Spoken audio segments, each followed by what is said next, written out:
Hello, welcome to Crimson Noir. Late September brought crisp air and golden leaves to the quiet village of Blackthorn Hollow, where Ashcombe Manor stood overlooking rolling fields that had belonged to the Ashcroft family for generations.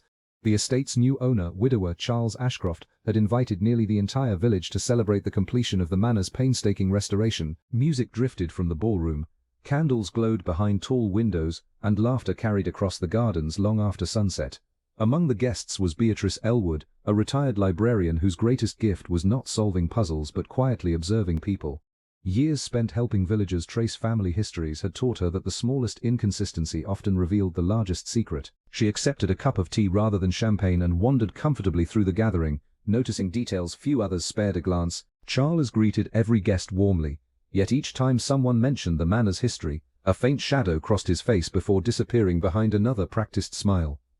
Beatrice noticed, so did no one else. The evening unfolded pleasantly. Local solicitor Martin Hale discussed restoration permits with the parish council chairman. Dr. Eleanor Brooks admired the restored oak staircase, while housekeeper Mrs. Wilcox proudly described months of careful renovations. A string quartet played in the drawing room as servants carried silver trays through clusters of cheerful conversations. Near midnight, guests gradually began departing. Some left in couples, others lingered in the entrance hall, reluctant to end such a pleasant evening. Charles insisted on personally thanking everyone before they stepped into waiting motorcars. Rain began falling shortly after midnight. The drive emptied. At last only one guest remained inside the manor. A quiet gentleman named Adrian Mercer. Few villagers knew him well. He had arrived only 6 months earlier, renting Rose Cottage on the edge of Blackthorn Hollow. Though polite and well-spoken, he rarely attended village events until Charles specifically invited him to the celebration. Several servants later remembered seeing the two men enter the library together. The door closed, no raised voices followed, only silence. Nearly 40 minutes later, Adrian emerged alone.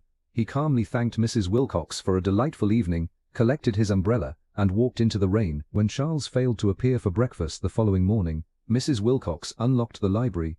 She found him collapsed beside the fireplace, dead. Inspector Oliver Grant arrived before noon. The room showed no signs of forced entry or struggle. A decanter and 2 untouched glasses rested upon a side table. The windows remained locked from inside. Nothing valuable had been taken. Only one item seemed to be missing: the leather guest register Charles had proudly displayed throughout the evening, inviting every visitor to sign before leaving. As officers began interviewing guests, a curious fact emerged. Everyone remembered seeing Adrian Mercer leave the manor. No one could remember seeing anyone leave after him. The servants insisted he had been the final guest to depart, yet Beatrice found herself wondering whether that assumption rested on observation or expectation. Standing quietly beneath the manor's stone archway, she looked back toward the library window. One curtain had been drawn only halfway across.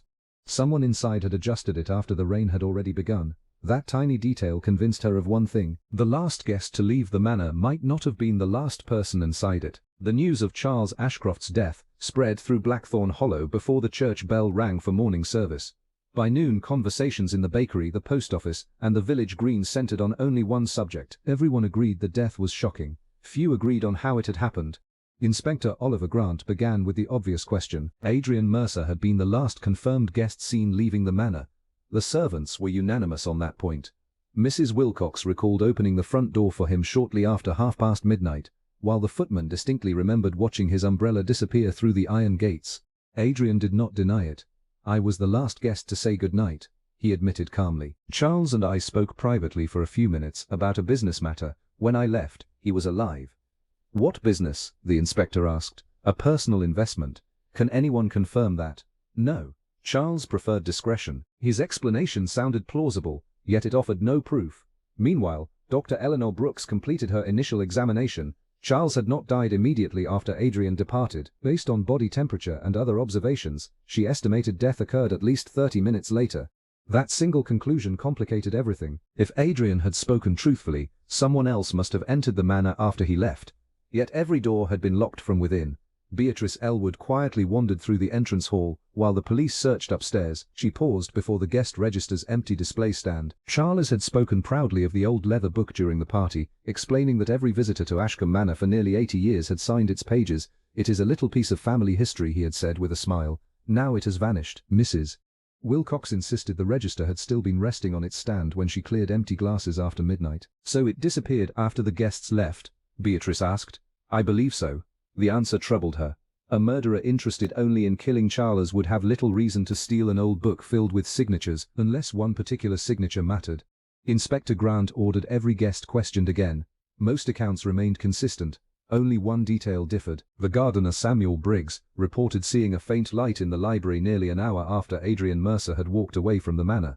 I assumed Mr. Ashcroft was reading, he explained. Did you see anyone else? No. Did anyone leave? I heard a motorcar sometime later, but the rain was heavy. That evening Beatrice requested permission to examine the library herself. She noticed nothing unusual about the furniture or bookshelves. Instead, her attention settled on the fireplace. Fresh ash rested beneath the grate. Among the grey remains she found tiny fragments of black leather that had escaped complete destruction. Inspector Grant carefully recovered them. Laboratory analysis would later confirm they belonged to the missing guest register. Someone had attempted to burn it.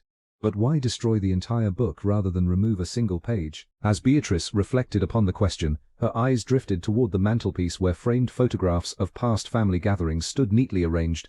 One frame appeared cleaner than the others, recently moved. Behind it rested a folded dinner menu from the previous evening. On its reverse, Charles had written a single hurried sentence shortly before his death. The last guest is not the man everyone saw leave.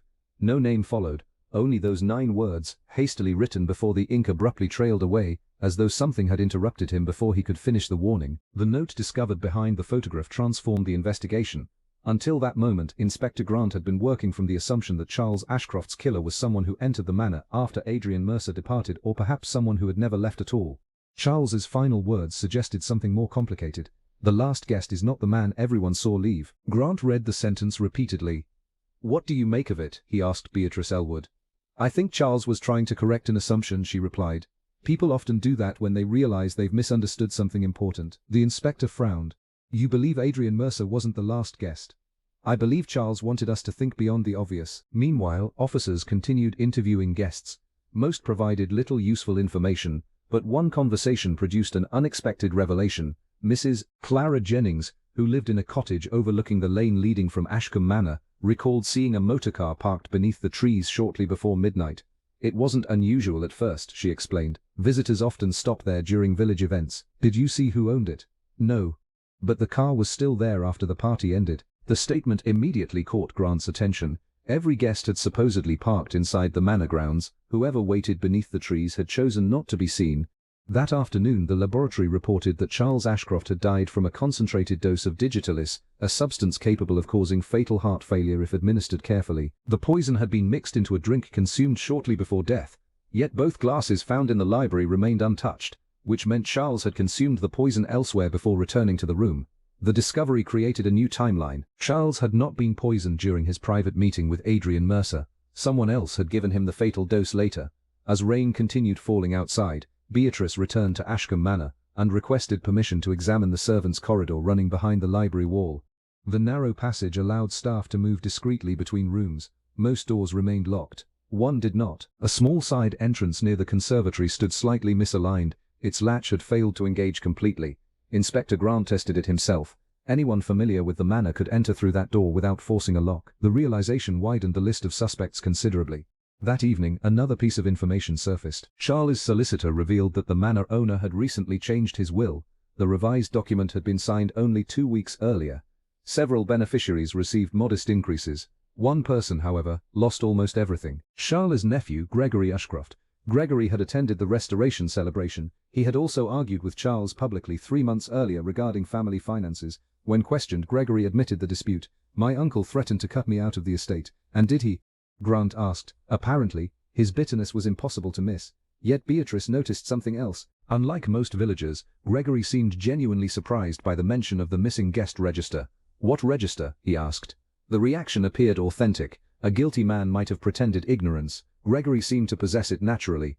Late that night, while reviewing photographs taken during the celebration, Beatrice noticed a curious detail. One image showed guests gathering in the ballroom shortly before midnight. Nearly everyone faced the camera. One figure stood partly hidden near the doorway. The face was obscured. The clothing was ordinary. Yet the person held something unusual beneath one arm.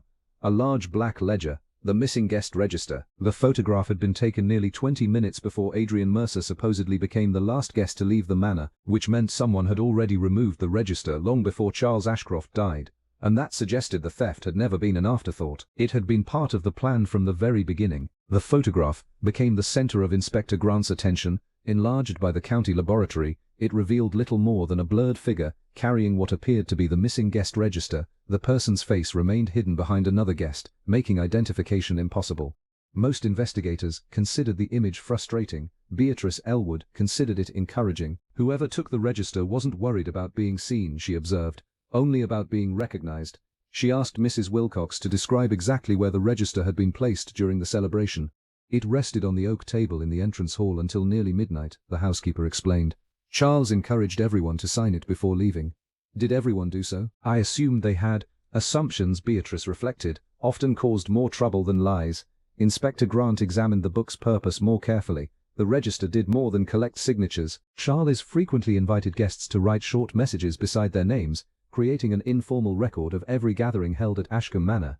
If one particular entry needed to disappear, removing the entire volume would be simpler than tearing out a page and attracting attention.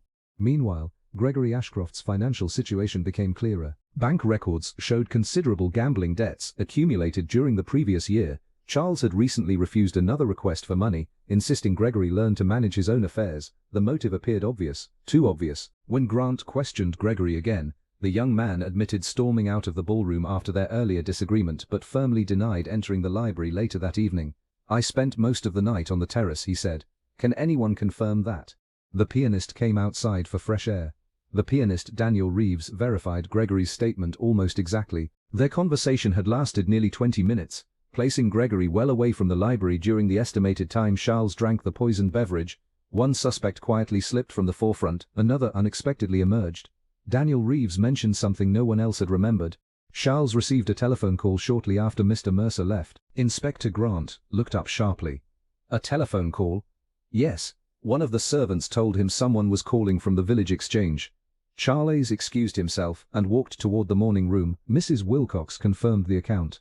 She had completely forgotten the incident amid the confusion following Charles' death. The morning room stood adjacent to the library and contained the manor's only telephone.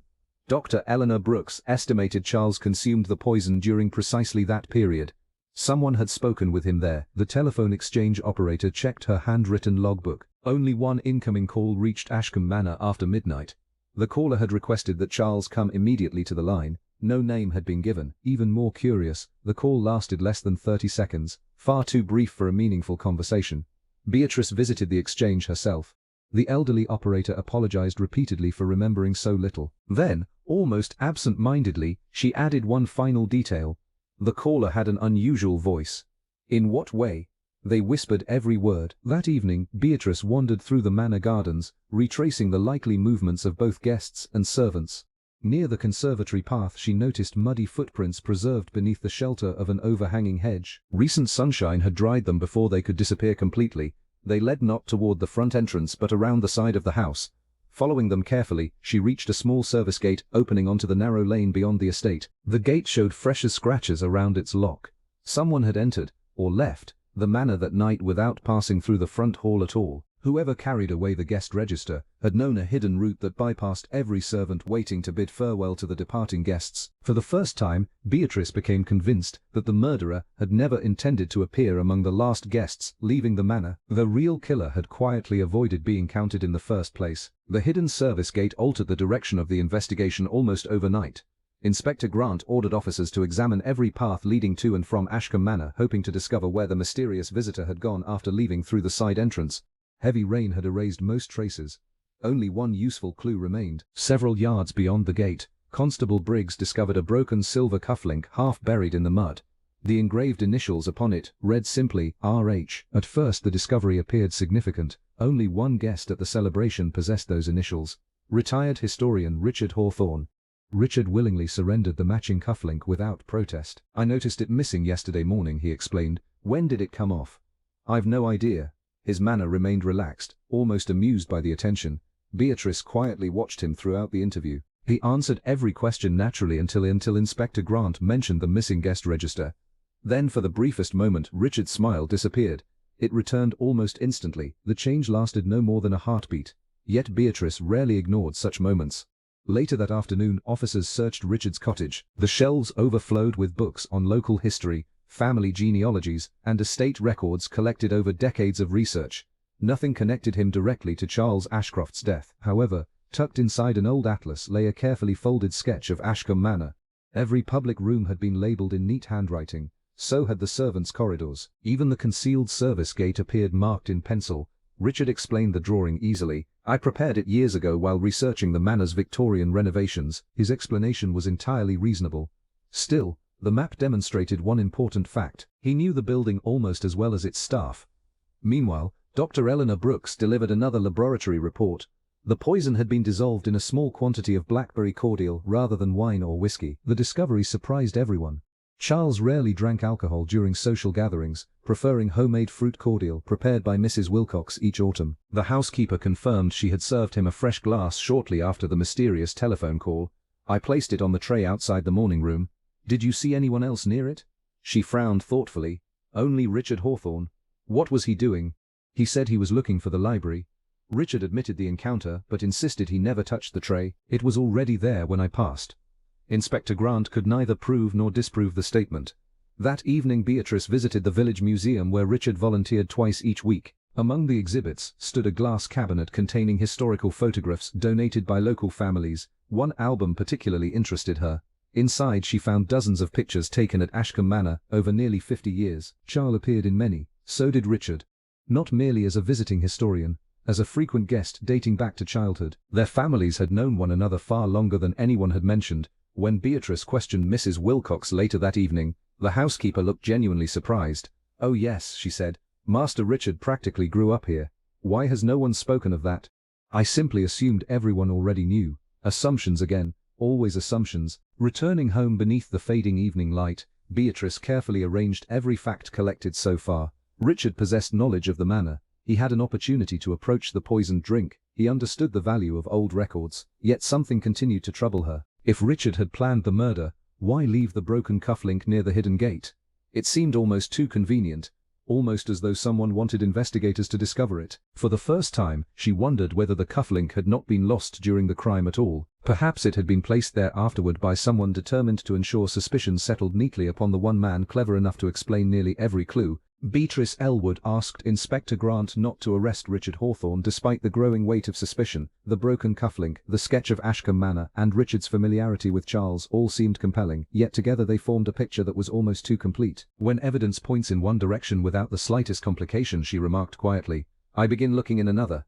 Grant reluctantly agreed. Instead of confronting Richard again, he instructed officers to reconstruct the movements of every servant during the celebration. Mrs. Quidley Day. Wilcox produced the household duty roster. Each member of staff had signed beside their assigned responsibilities before guests arrived. One name immediately attracted Beatrice's attention: Emily Carter. The young parlor maid had been responsible for serving refreshments in the morning room shortly after midnight. According to her statement, she had placed Charles's blackberry cordial on the silver tray before returning to the kitchen. Yet another servant remembered seeing Emily briefly leave the house through the side corridor only moments later. When questioned, Emily explained she had gone outside to collect extra candles from the storage shed. The explanation sounded harmless, except the storage shed contained no candles, only gardening equipment. Emily blushed with embarrassment. "I must have remembered incorrectly." Inspector Grant noticed her nervousness. Later that afternoon, Dr. Eleanor Brooks completed microscopic analysis of the poisoned glass. Only 2 sets of fingerprints could be identified: Charles Ashcroft's and Mrs. Wilcox's. No trace of Emily's appeared. At first, this seemed to clear her entirely. Then Dr. Brooks added an important observation. The glass had been carefully polished before use. Someone had wiped away every print before Charles touched it. Mrs. Wayne the Grucco de Bay von Umpenautorts. Bowles touched it. Mrs. Wayne the Grucco de Bay von Umpenautorts. Bowles touched it. Wilcox routinely polished all serving glasses during preparation for large gatherings. Her fingerprints naturally returned while arranging the tray. Anyone adding poison afterward would have left fresh marks unless wearing gloves. That detail narrowed the possibilities considerably. Meanwhile, Beatrice returned to the ballroom photographs from the celebration. This time she ignored the guests. Instead, she studied the reflections in the tall mirrors lining the walls. Near one corner she noticed something overlooked before. Emily Carter appeared carrying an empty silver tray. Behind her, partly reflected in the mirror, stood another figure, reaching into the entrance hall toward the table where the guest register rested. The image remained blurred, only the sleeve could be distinguished. Dark green tweed. Inspector Grant immediately listed every man wearing such a jacket that evening. Only 2 names matched: Richard Hawthorne and the estate manager, Philip Morton. Philip had received remarkably little attention during the investigation. He had worked for the Ashcroft family for nearly 20 years and enjoyed Charles's complete trust. Financial records showed he supervised estate maintenance, tenant agreements and repairs. His responsibilities granted him unrestricted access to every part of the manor. When interviewed, Philip remained calm. He admitted helping organize the celebration but denied entering the entrance hall after midnight. "I spent most of the evening settling accounts with suppliers." Several invoices supported his claim, yet none accounted for a missing 15 minutes shortly before Adrian Mercer left. That evening Thomas Ellery unexpectedly visited Beatrice. "I remembered something about the guest register," he said. Charles had written to him several weeks earlier describing a tradition begun by his grandfather. Important visitors were asked not only to sign the register but occasionally to leave handwritten notes tucked between its pages. Some messages remained hidden for years, others contained private agreements, promises, or family recollections never intended for public display. Beatrice suddenly understood why the entire register had been stolen instead of a single page removed. The killer had not known exactly where the dangerous document had been hidden. Taking the whole book had been the only safe choice. Now she no longer believed the register recorded merely who had attended the celebration.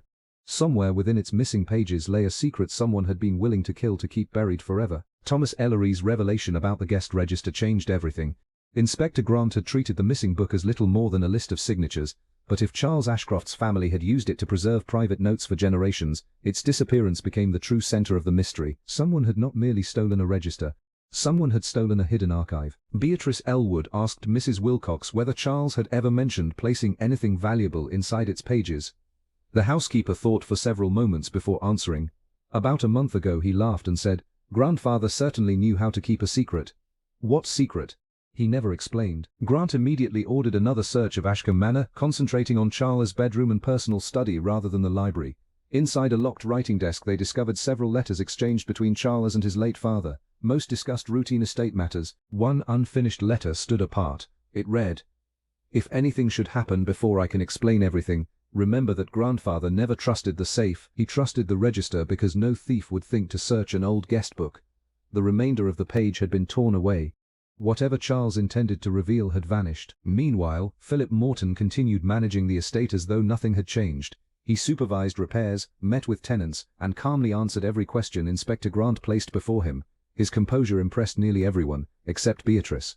She noticed he never once expressed personal sorrow over Charles's death. He spoke only of estate business, legal responsibilities, and practical arrangements. It was the grief of a man discussing paperwork, rather than the loss of a lifelong employer. That afternoon Grant quietly reviewed Philip's financial records. For years his salary had remained modest, yet recent bank statements showed several unusually large deposits made over the previous 18 months. Each arrived through different investment companies. None clearly identified the original sender. When questioned, Philip explained he had inherited money from a distant cousin in Australia. The explanation sounded convenient. Unfortunately for Philip, no probate records supported the claim. As officers continued examining Ashcombe Manor, Constable Briggs made an unexpected discovery inside the old wine cellar. Behind several stacked crates stood a narrow alcove sealed by a wooden panel. The hidden space contained no money or jewels. Instead, it held dozens of carefully labeled storage boxes filled with family papers. One box had been disturbed recently. Dust covered every lid except one. Inside rested an empty velvet sleeve designed to protect a leather-bound volume. Its size matched the missing guest register perfectly. Someone had known about the hiding place long before the murder. That evening, Beatrice invited Philip Morton for tea. She never mentioned the hidden cellar. Instead, she spoke casually about village history, family traditions, and the restoration of Ashcombe Manor. Philip answered politely until she remarked almost absent-mindedly, "It's extraordinary that Charles never moved the register from its old hiding place." Philip looked up immediately. "I thought he kept it in the entrance hall." The words escaped before he realized his mistake. Beatrice smiled gently. "I never said where the hiding place was." Silence settled over the room. Philip recovered quickly. "I merely assumed." "Of course," Beatrice replied, yet his brief reaction lingered in her thoughts long after he departed. Only someone already familiar with the register's secret storage could accidentally reveal knowledge of it. Inspector Grant listened carefully as Beatrice described the conversation. "That isn't enough for an arrest," he said. "No," she agreed, "but it tells us something far more useful." "What?" She folded Charles' unfinished letter and returned it to its envelope. "Our murderer isn't simply protecting an old family secret. He already knows exactly where that secret has been hidden for years, and for the first time since Charles Ashcroft's death, Beatrice believed the investigation had narrowed to a single person whose quiet confidence was beginning to crack. Inspector Grant did not confront Philip Morton immediately. Beatrice advised patience. A careless remark suggested hidden knowledge, but it did not yet prove murder. She believed the truth would emerge only if Philip were allowed to believe he remained beyond suspicion. The following morning, Grant quietly requested copies of every estate account Philip had managed during the previous 5 years. The ledgers appeared immaculate. Payments balanced perfectly, repairs were documented in careful detail, and every receipt seemed to support the next. Beatrice found that perfection troubling. Real bookkeeping, she remarked, contains small untidy mistakes. Perfect records usually mean someone has spent a great deal of time making them appear natural. While accountants reviewed the ledgers, Beatrice visited the manor gardens. She found the elderly groundskeeper Samuel Briggs trimming hedges near the old rose walk. During casual conversation, Samuel mentioned something almost in passing. "Mr. Morton rarely came down here until last month." "What changed?" Beatrice asked. "He became very interested in the old summer house." The summer house stood at the far end of the gardens, half hidden beneath climbing ivy. Charles had planned to restore it but had never begun the work. Inside little remained except dusty furniture and broken flower pots. Yet Beatrice noticed fresh scratches on the wooden floor beneath a small writing table. With Inspector Grant's permission, the table was carefully moved aside. A loose floorboard lifted easily. Beneath it lay a narrow compartment. It was empty, recently emptied. Only the faint outline of a rectangular object remained in the dust. The missing guest register would have fitted almost perfectly. Grant immediately questioned Philip again. He admitted entering the summer house several times during recent weeks but claimed he had merely inspected the roof for repairs. "I never noticed any compartment." His answer sounded calm, perhaps too calm. Meanwhile, the accountants completed their review of the estate books. No money had been stolen directly. Instead, they discovered a series of tiny property adjustments spread across several years. Small boundary corrections, forgotten access rights, and overlooked tenancy agreements had quietly increased the value of land controlled by companies connected to Philip's private investments. Each transaction appeared legal by itself. Together they represented a carefully planned fortune. Charles had almost certainly discovered the pattern. That evening, Thomas Ellery arrived with another memory. Charles once wrote that his grandfather distrusted safes because locks could be broken. What did he trust instead? Beatrice asked. Ordinary things that no one considered valuable. The guest register. The summer house. Suddenly the connection became clear. Someone had searched every traditional hiding place inside Ashcombe Manor before finally stealing the register itself. Late that night, Inspector Grant received unexpected news from the laboratory. The black leather fragments recovered from the library fireplace did not belong entirely to the guest register. Mixed among them were pieces from another leather-bound book burned at the same time. Technicians reconstructed a tiny corner of one surviving page. It contained columns of numbers, not signatures, financial calculations. Beatrice studied the fragment carefully. The register wasn't the only thing destroyed. Grant nodded. "You think Charles kept another record hidden with it?" "I think someone burned the wrong book first. If the murderer had mistaken one volume for another in the darkness, then somewhere inside Ashcombe Manor the true register, or whatever had been concealed within it, might still exist." As Beatrice looked toward the quiet silhouette of the manor against the evening sky, she realized the killer had made one small mistake. In trying to erase every trace of the past, someone had accidentally preserved the single clue that would expose everything. Now all that remained was to discover who had realized the mistake first, and who had been desperately searching for the missing book ever since. The laboratory's discovery convinced Beatrice Elwood that the murderer had acted under pressure rather than with perfect control. Burning two leather-bound books together suggested haste, and haste often produced mistakes that careful planning could not erase. Inspector Grant ordered one final search of Ashcombe Manor. This time, every attic, cellar, cupboard, and forgotten storage room was examined. Hours passed with little success. Then Constable Briggs made an unexpected discovery inside the old clock tower. Hidden behind the wooden housing of the great bell mechanism rested a narrow canvas pouch coated in years of dust. Inside lay a small brass key. Attached to it was a faded label. Guest Register Cabinet. Mrs. Wilcox stared at it in surprise. "I haven't seen that key for years." "What did it open?" Grant asked. "A locked compartment beneath the entrance hall table. The table that had displayed the guest register throughout the celebration. No one had examined it because the drawer appeared permanently sealed." Returning immediately to the manor, the inspector unlocked the hidden compartment. Inside rested several folded envelopes. Most contained handwritten notes from generations of visitors. One envelope bore Charles Ashcroft's name in his late father's handwriting. The seal had never been broken. Charles had apparently intended to read it after the restoration celebration. Instead, He died before doing so. Grant carefully opened the envelope. Inside was a single letter. It described years of quiet concern over irregular estate accounts and warned Charles never to trust anyone who controlled both the manor finances and access to the property records. No individual was named directly. Instead, one sentence stood out. The steward always knows more than the owner imagines. Philip Morton had served as estate manager for nearly 2 decades. He alone possessed complete access to financial records, maintenance schedules, and every hidden room within Ashcombe Manor. Yet Beatrice remained silent. Something still troubled her. If Philip wanted this letter, she said quietly, why didn't he search the compartment? Mrs. Compartment. Mrs. Compartment. Mrs. Compartment. If Philip wanted this letter, she said quietly, why didn't he search the compartment? Mrs. Compartment. Mrs. Compartment. After my nana may massa. After my nana may massa. After my nana may massa. Nathan Bittledorname, her breath caught. Why didn't he search the compartment? Wilcox answered without realizing its importance.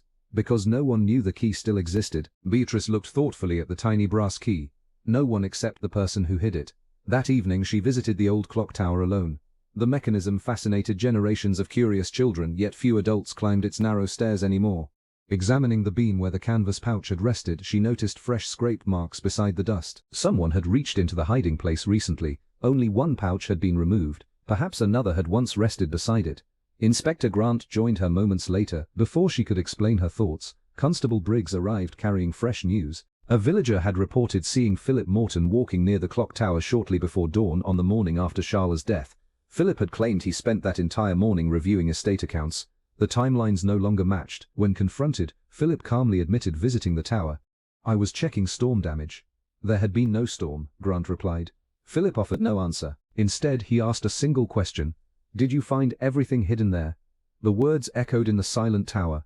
Neither Grant nor Beatrice had mentioned discovering more than one item. Philip had unknowingly revealed he believed additional objects had once been concealed beside the key. As they descended the winding staircase, Beatrice quietly arranged the final pieces in her mind. Philip had searched for something after Charles died. He had found one hiding place. He had overlooked another. Now she understood why the guest register had been stolen, why the wrong book had been burned, and why Charles had written that desperate warning before his death. Only one step remained. She needed Philip to reveal, in front of every suspect, precisely what he believed was still missing. And she already knew exactly how she intended to make him do it. Inspector Grant agreed to Beatrice Elwood's unusual request. Rather than arrest Philip Morton immediately, he invited every principal witness back to Ashcombe Manor under the pretense that the missing guest register had finally been recovered intact. The announcement spread quickly through Blackthorn Hollow. By early evening, the drawing room contained Adrian Mercer, Richard Hawthorne, Gregory Ashcroft, Mrs. Wilcox, Samuel Briggs, Thomas Ellery, Dr. Eleanor Brooks, and Philip Morton.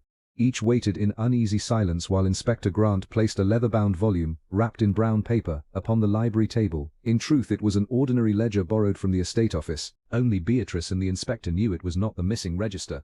Beatrice looked calmly around the room. Mr. Ashcroft left us one final clue, she began. He believed the last guest to leave the manor was not the person everyone assumed. He was right, though not for the reason we first imagined. She paused before continuing. The true murderer was never concerned with appearing to leave the manor at all. His real purpose was to recover something hidden inside the guest register before anyone else discovered it. No one spoke. Then Beatrice gently untied the parcel. She deliberately exposed only the edge of the leather cover.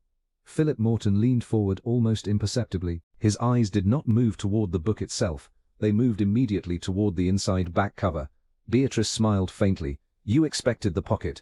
Philip looked confused. The hidden pocket built into the register's back cover, she continued. The one that held Charles Ashcroft's private evidence. A long silence followed. Finally Philip asked, almost involuntarily, "It's still there." The words escaped before he could stop them. Inspector Grant quietly closed the parcel. "Thank you," he said. Philip's face slowly lost its color.